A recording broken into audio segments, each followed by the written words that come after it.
The year was 1942. Just months after the attack on Pearl Harbor, the Pacific Ocean had become a vast chessboard of war. Hidden beneath its cold waves moved America's most secretive weapons, the fleet submarines of the United States Navy. Among them was the USS Grunion, SS-216, a newly commissioned Gatto-class submarine sent on her first combat patrol into some of the most unforgiving waters on Earth. Few aboard could have guessed that she would never return. Commissioned in April 1942 and commanded by Lieutenant Commander Maynard Abel, the Grunion carried a crew of 70 men, young, eager, and determined. Their orders were direct but dangerous. Patrol the waters around the Aleutian Islands, a remote chain stretching from Alaska toward Japan. It was a strategic but overlooked theater where icy fogs, violent seas, and relentless Japanese patrols tested every sailor's nerve. In late June, the Grunion slipped quietly from Pearl Harbor, her hull still gleaming from recent trials. She carried 10 torpedoes, limited fuel, and enough provisions for a few weeks of patrol. Her destination, Kiska Island, a fog-choked outpost recently seized by the Japanese. The mission, intercept enemy transports resupplying the garrison, was simple on paper but perilous in reality. Communications were sparse, weather reports unreliable. Once she dove beneath the surface, Grunion was on her own. By mid-July, radio transmissions confirmed her presence near Kiska. She had already sunk 2 small enemy patrol vessels and damaged a third. Impressive results for a first-time commander.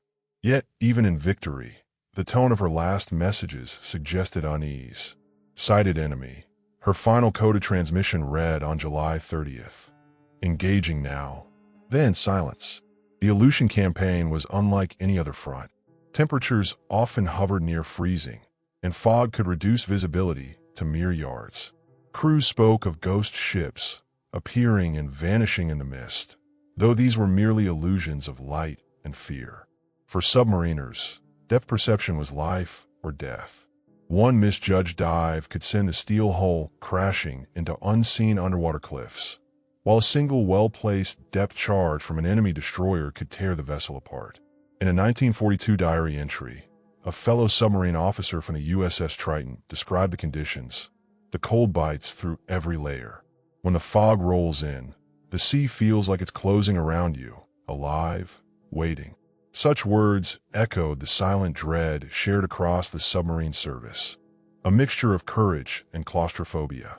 The last contact with Grunion came not from the Navy, but from Japanese logs. One merchant vessel, the Kano Maru, reported being attacked by a submarine near Kiska. Depth charges were dropped, and a large oil slick was observed soon after. The Japanese believed the American submarine had been destroyed. The U.S. Navy, however, received no confirmation, only silence. Weeks turned into months, and the Grunion was listed as overdue and presumed lost. Families were notified with simple telegrams. No details, no answers. Lieutenant Commander Abel's wife received a letter of condolence from Admiral Lockwood himself, expressing regret for the probable loss of your husband's ship in enemy waters. But behind those words lay confusion. No one knew for certain what had happened. Had she been sunk by enemy fire? Had she suffered a catastrophic malfunction? Or had she been lost to the unforgiving sea itself? In the years following the war, rumors circulated among Navy veterans. Some claimed the Grunion had been sent on a classified reconnaissance mission closer to Japan than officially recorded. Others whispered that she might have fallen victim to one of the Navy's own experimental torpedoes, a weapon known for erratic behavior and premature detonations. The Mark 14 torpedo, standard issue at the time, was infamous for running too deep and sometimes circling back toward the firing sub. It was a technical flaw that cost countless lives. One former engineer, interviewed in the 1950s, recalled bitterly, "We were fighting 2 enemies out there, the Japanese and our own damn torpedoes." His words carried the frustration of a generation of submariners who knew the cost of unreliable weaponry. To this day, historians see the Grunion's disappearance as emblematic of the early Pacific War. Bold missions launched with limited intelligence against an enemy few understood, in conditions no one could control. The Aleutians were a place where even victory felt like survival, and survival was never guaranteed. For modern viewers, the story of the Grunion isn't just about a lost submarine. It's about the razor-thin line between triumph and tragedy in wartime innovation. These men were pioneers of underwater warfare, operating at the edge of technology and endurance. Their courage remains a lesson in duty carried out despite impossible odds. As the summer of 1942 gave way to autumn, the U.S. Navy quietly struck the Grunion's name from active roles. No wreckage was found, no signals recovered.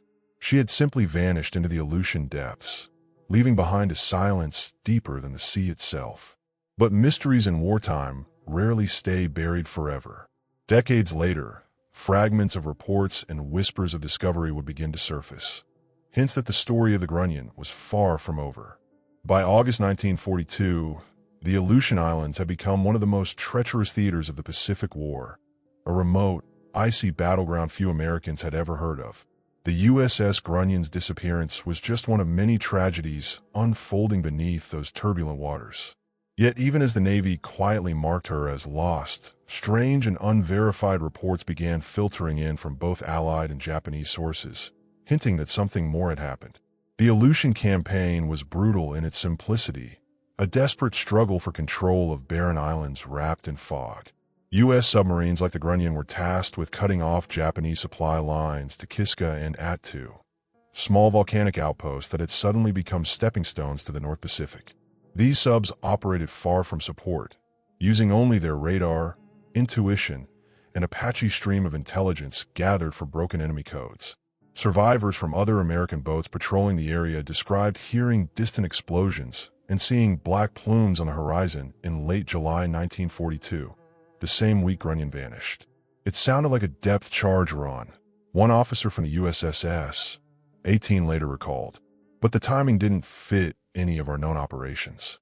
The Aleutian fog made confirmation impossible.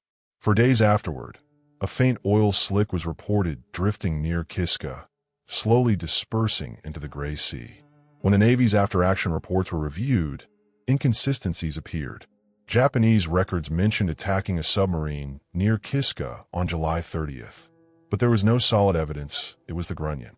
Others pointed out that the Japanese anti-submarine depth charges at the time were weak, barely enough to breach the hull of a Gado-class boat. So how could a seasoned vessel like the Grunion, commanded by one of the Navy's brightest officers, have disappeared so completely? That question haunted Commander Charles Lockwood, head of U.S. submarine operations in the Pacific. Known for his bluntness, Lockwood later wrote in his diary, "The sea keeps her secrets longer than any man, but something out there knows what happened to the Grunion."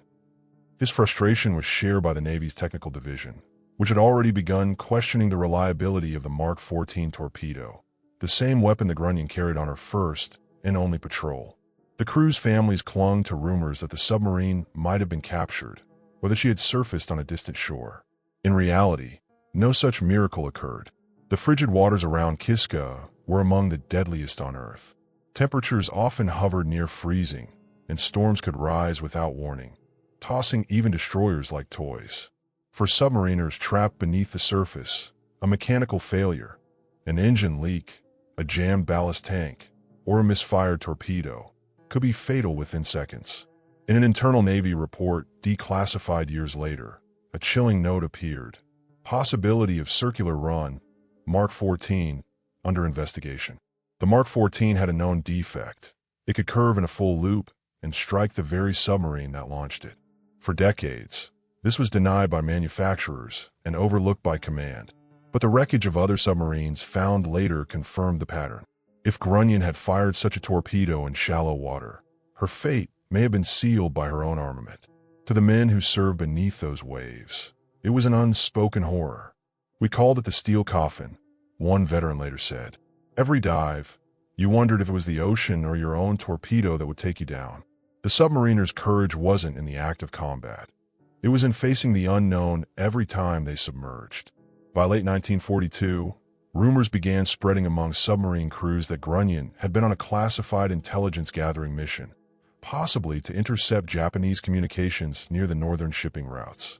The Aleutians were strategically positioned between the U.S. mainland and Japan, and both sides knew their importance for long-range reconnaissance. If true, this might explain the silence from command and the absence of details in public reports. But no proof ever surfaced. Modern historians still debate these possibilities, piecing together fragments from logs, survivor testimonies, and Japanese archives. One detail remains constant. After her last radio message, sighted enemy, engaging now, there was never another word. No mayday, no coordinates, no distress tone. It was as if she had been erased in an instant. The Grunions' mystery soon became part of a larger pattern. Between 1942 and 1943, more than a dozen American submarines would vanish without trace in the Pacific. Each loss added to a growing unease within the Navy, a sense that the ocean itself was devouring ships faster than anyone could understand. For the families, closure never came. Many of the Grunions' crew were barely in their 20s. Their names were engraved on plaques at the Punchbowl Cemetery in Honolulu, alongside hundreds of others marked simply as lost at sea. Every year, their relatives sent letters to the Navy asking for updates, and every year, the reply was the same: no further information available. Today, when historians study the Aleutian campaign, the Grunions' disappearance stands as both a tragedy and a warning. It reveals the limits of technology, the price of secrecy, and the enduring danger of innovation rushed into combat. In a modern sense, it mirrors the risks faced by explorers and soldiers alike, pushing into the unknown with tools not yet fully understood. As the 1942 summer fog thickened over the northern Pacific, the U.S. Navy quietly reassigned Grunions' patrol zone to another sub. Yet some sailors swore they still heard faint signals on the emergency frequency, random static bursts that seemed to carry a call sign beginning with G. It was likely coincidence, interference, or the human need to believe. Still, the question lingered like the fog itself. What truly happened beneath those dark waters? The answer, it seemed, would remain hidden for decades, until evidence from another lost submarine began to shed light on the mystery. As summer turned to autumn in 1942, the war in the Pacific grew ever more brutal, and the ocean claimed another American submarine. The USS Grayling SS-209, a seasoned Gato-class boat, vanished without a trace during her 9th patrol in September. Unlike the Grunion, Grayling was no newcomer to war. She was a veteran of early Pacific battles, credited with multiple sinkings. Yet her disappearance was as sudden and complete as the fog that often swallowed the ships she hunted. The Grayling's final patrol took her to the waters between the Philippines and Borneo, a region crawling with Japanese convoys. Commanded by Lieutenant Commander John A. Moore, she departed Fremantle, Australia, on August 30th, 1942. Her orders were to intercept enemy shipping moving through the narrow Mindanao Sea, a perilous stretch of water hemmed in by reefs and enemy patrol craft. Moore's crew of 76 men knew the risks. Japanese anti-submarine tactics were improving rapidly, and shallow seas left little room to hide. On September 9th, the Grayling reported sighting a large freighter convoy near the island of Negros. She attacked, scoring one confirmed hit before diving deep to avoid counterfire. It was the last verified communication ever received from her. The following day, Allied radio operators waited for a routine contact report. None came. Hours turned into days, and the Grayling's silence grew ominous. Japanese records later revealed a strange incident that same week. The cargo ship Nishiki Maru reported being attacked by a submarine near Luzon on September 9th. Depth charges were dropped, and debris was observed surfacing afterward. Yet, even in Japanese accounts, the target's identity remained uncertain. No wreckage was recovered, just a trail of oil and an eerie quiet. The parallels with the Grunion's disappearance were undeniable. The Navy's response was procedural but somber. On October 8, 1942, Grayling was officially listed as overdue, presumed lost. Her name joined a growing list of missing submarines, each loss a blow to the small, tight-knit submarine community. Commander Lockwood, still reeling from the Grunion's disappearance, wrote in a letter to a colleague, "We're not losing boats to fear or fatigue. were losing them to the ocean's silence. The tactical challenges facing the Grayling's crew were immense. Japanese escort vessels now carried advanced sonar and improved depth charges. Convoys traveled with overlapping coverage, making attack approaches deadly. Moreover, U.S. torpedoes, the same Mark 14s used by Grunion, continued to malfunction. Subcommanders repeatedly reported torpedoes running too deep, failing to detonate, or circling back dangerously. Many sailors joked bitterly that the safest place to be when we fired was directly in front of the target. Yet beneath the frustration, a deeper fear was emerging. Some of the lost submarines might not have been sunk by the enemy at all. Engineers at the Bureau of Ordnance knew of the torpedo defects, but refused to acknowledge them publicly. It wasn't until late 1943, after extensive protests from the field, that the issue was fully admitted. By then, dozens of American submarines had disappeared. The Grayling's disappearance also held a human dimension that intensified the mystery. Among her crew was Ensign Gordon C. Wilson, who had written to his wife just days before departure. "The sea feels different this time, heavier somehow, but Moore says we're due for something big." His letter, dated August 27th, was the last she ever received. Decades later, his daughter would say in an interview, "We didn't know if he died in battle or just vanished." That's what hurt the most, the not knowing. Historians studying post-war Japanese logs have offered several theories. One suggests that the Grayling was struck by her own faulty torpedo while attacking the Nishiki Maru. Another proposes that she might have run aground in the narrow channels near Negros, where underwater ridges were poorly charted. Yet a third theory points to a possible mechanical failure, a jammed diving plane or electrical fire that forced the sub down past or crushed depth. All remain unproven. The most unsettling possibility, however, emerged in 1959 when a Japanese fisherman claimed to have snagged his net on a long metal shape near the Bohol Strait. He described seeing American markings before the net tore free. U.S. Navy divers later searched the area, but found nothing. Whether it was the Grayling or another wreck remains unknown. To the men who followed, the losses of Grunion and Grayling were more than coincidences. They were warnings. Submarine captains began keeping secret logs of suspected torpedo malfunctions and mechanical failures, fearing official reprimand if they reported them openly. "We were fighting blind," one later wrote, "and sometimes we fought ourselves." For modern listeners, the mystery of these vanished submarines speaks to the hidden cost of technological progress in wartime. These were not careless mistakes. They were the growing pains of a nation racing to survive. The Grayling's crew paid for that progress with their lives, their fate recorded only in the silence of the sea. By late 1942, 2 U.S. submarines had vanished without conclusive cause, one in the icy fog of Alaska, another in the tropical waters of the Philippines. Each lost deep in the Navy's unease and fueled speculation of something larger at play, a pattern of vanishing boats tied by faulty equipment, secrecy, and silence. The ocean, it seemed, was keeping its secrets well. But soon, fragments from captured Japanese records would begin to surface, clues that hinted at what truly happened to America's missing submarines. By early 1943, whispers of a troubling pattern were spreading quietly through the U.S. submarine fleet. 2 submarines, Grunion and Grayling, had vanished under strikingly similar circumstances. Strong initial success, followed by silence. Both had reported engaging Japanese targets. Both disappeared without distress calls, and both operated with the same defective torpedoes. But the official reports offered little beyond speculation. The ocean had erased its evidence. Then, in the aftermath of several Allied victories, captured Japanese naval documents began to circulate through Allied intelligence. Many were routine logs of convoy movements or attack records, but within them lay cryptic notes about submarine engagements. One Japanese report, dated July 30th, 1942, described an enemy undersea craft engaging a freighter near Kiska before being struck by an explosion of unknown origin. Another, from September of the same year, noted a submarine destroyed by its own fire near Luzon.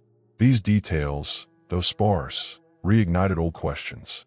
Declassified decades later, These reports seem to confirm what many submariners had suspected all along. Some American submarines may have been undone by their own technology. The Mark 14 torpedo, standard issue across the fleet, had three major flaws.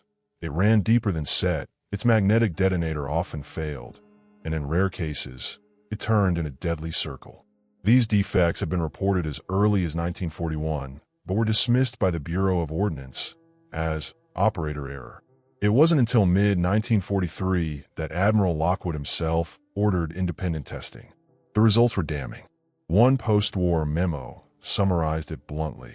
Several submarines, including Grunion and Grayling, may have been lost to circular torpedo runs or premature detonations. Evidence suggests internal explosions consistent with own weapon impact. For the families of those lost, this revelation was both heartbreaking and infuriating. Their loved ones had not fallen to enemy fire, but possibly to the Navy's own stubbornness. Historians have since debated how much of this information was known at the time. Some claim the Navy suppressed early test data to protect wartime morale and industrial credibility. Others argue that the communication between commands was too fractured to act swiftly. Whatever the truth, the cost was undeniable. In 1942 alone, 10 U.S. submarines disappeared in the Pacific without confirmed cause. In most cases, no debris, no distress calls, and no survivors were ever found. Among the few who dared to speak openly was Rear Admiral Richard "Dick" O'Kane, a submarine ace and future Medal of Honor recipient. Reflecting on the early war years, he later wrote, "We went to sea with faith in our machines. Too often, that faith was misplaced." His words capture the quiet bitterness that haunted those who survived while others simply never returned. Meanwhile, back in Washington, the silence surrounding the missing submarines deepened. Families were told only the basics. Technical causes were never discussed. "They told us he was lost in action," one Grayling widow recalled, "but no one could tell us how." It was like the sea had swallowed the truth. For years, the Navy maintained its silence, fearing public backlash or loss of confidence in the submarine program, a vital arm of the war effort.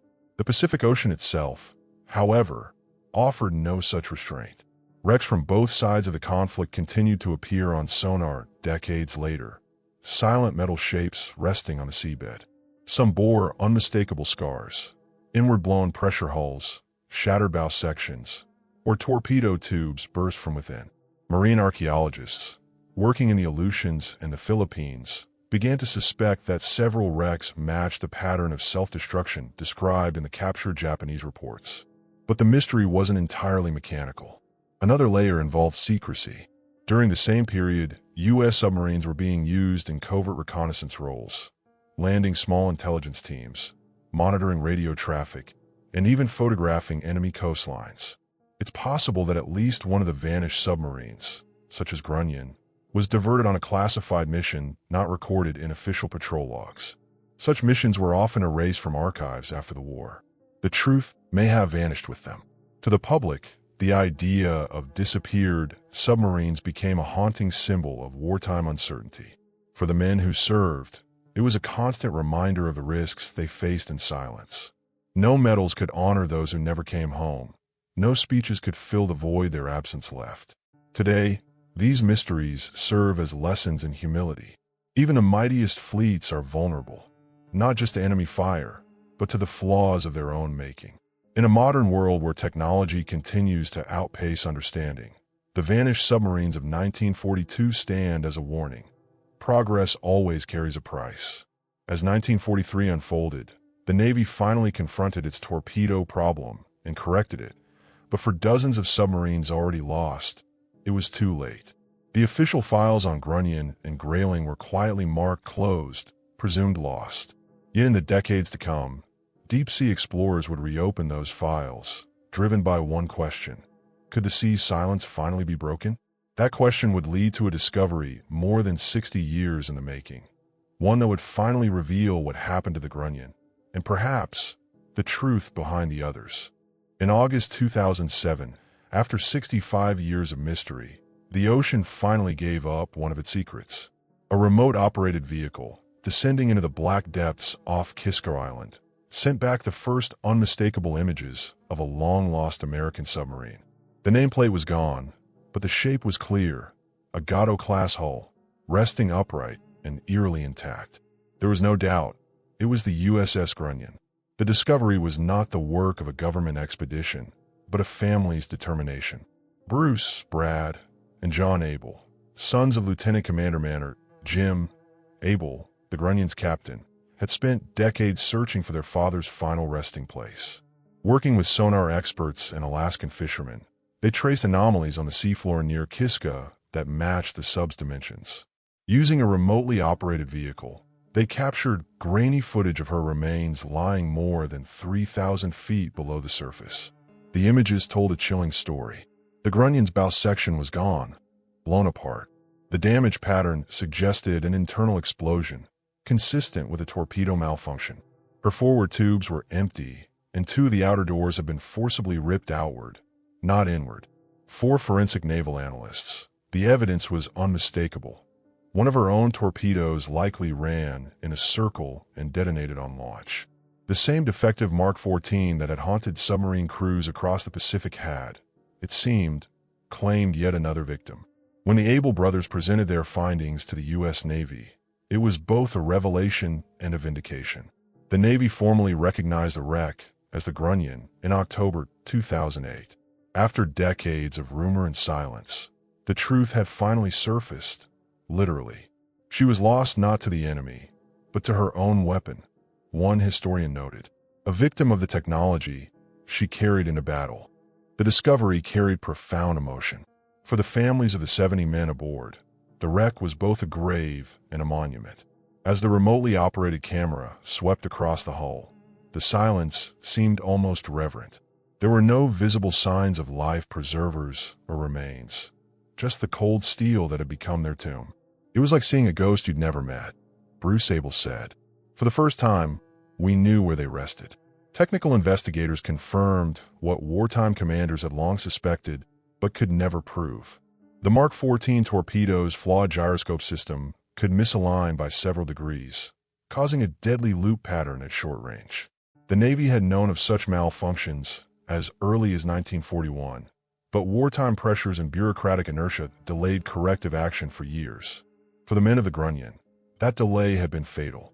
The recovered data also shed light on Grunion's final moments. She likely surfaced after attacking the Kano Maru to assess damage or pursue a second strike. In doing so, she may have fired a torpedo that malfunctioned and circled back.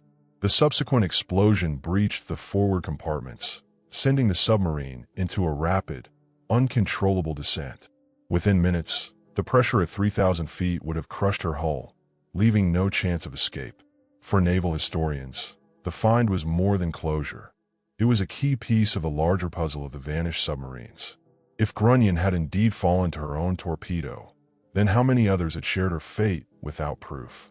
The mystery surrounding the Grayling, the S-28, and the Scorpion suddenly took on new dimensions. Perhaps the Pacific silence wasn't due solely to the enemy, but to the tragic flaws within the weapons of war themselves.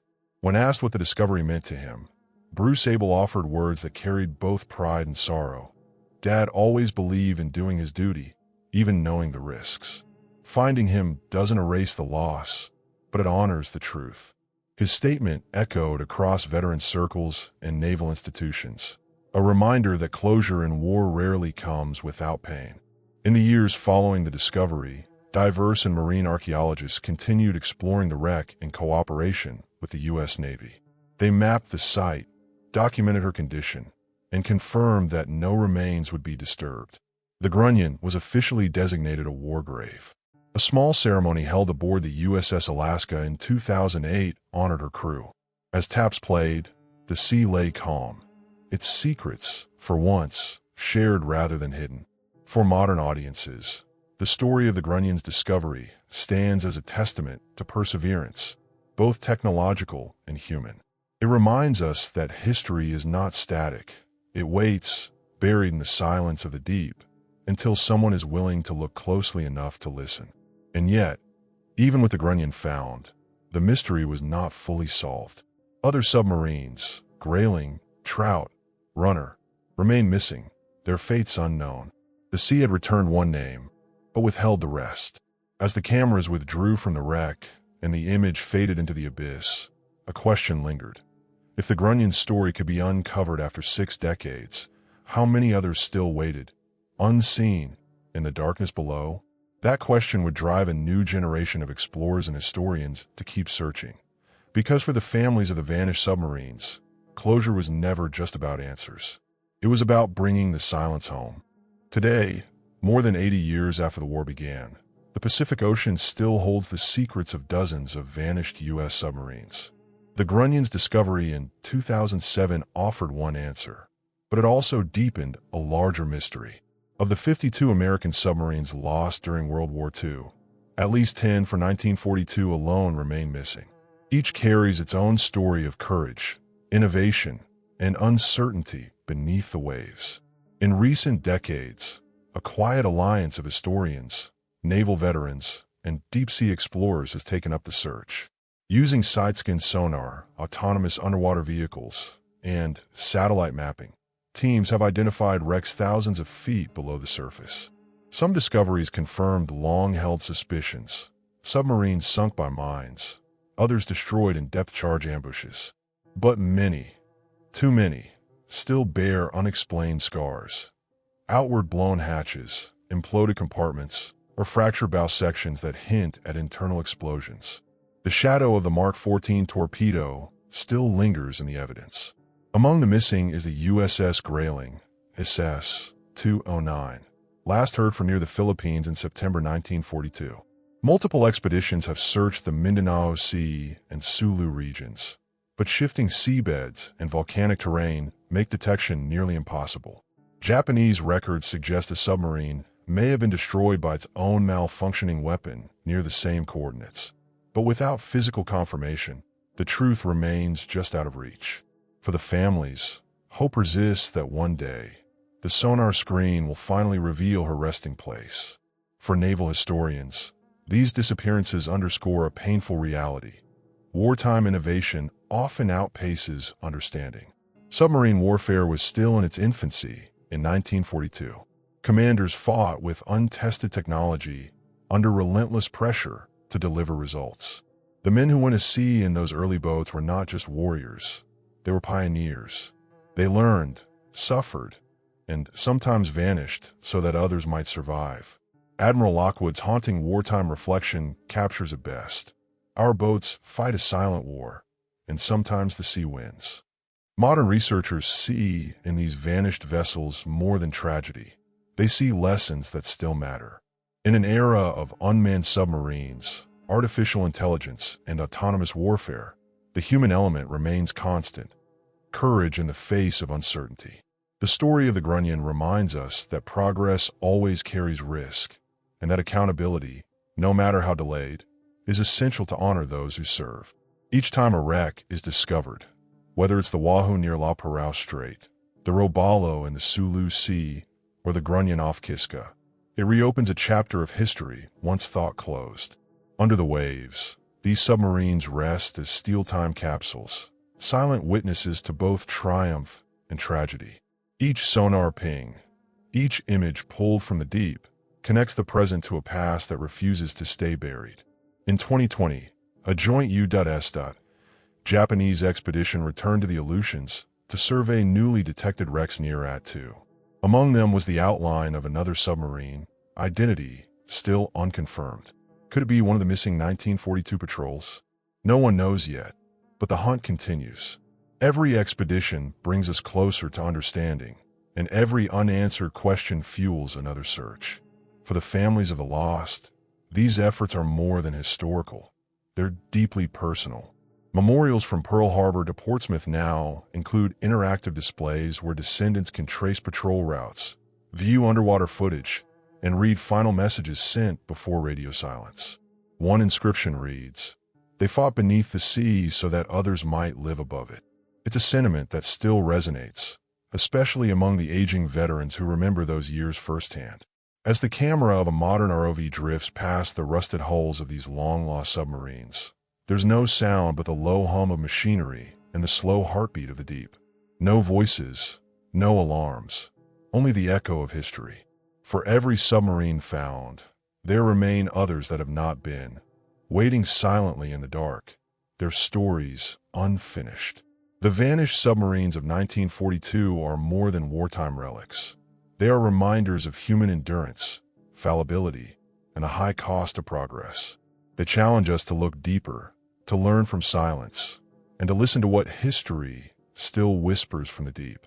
Somewhere beneath the cold expanse of the Pacific, the missing boats still rest. Grayling, Runner, Trout, and others, each with a story waiting to surface. Until then, the ocean keeps its vigil, and the search continues. Because in war, not every battle ends with victory, and not every story ends with an answer.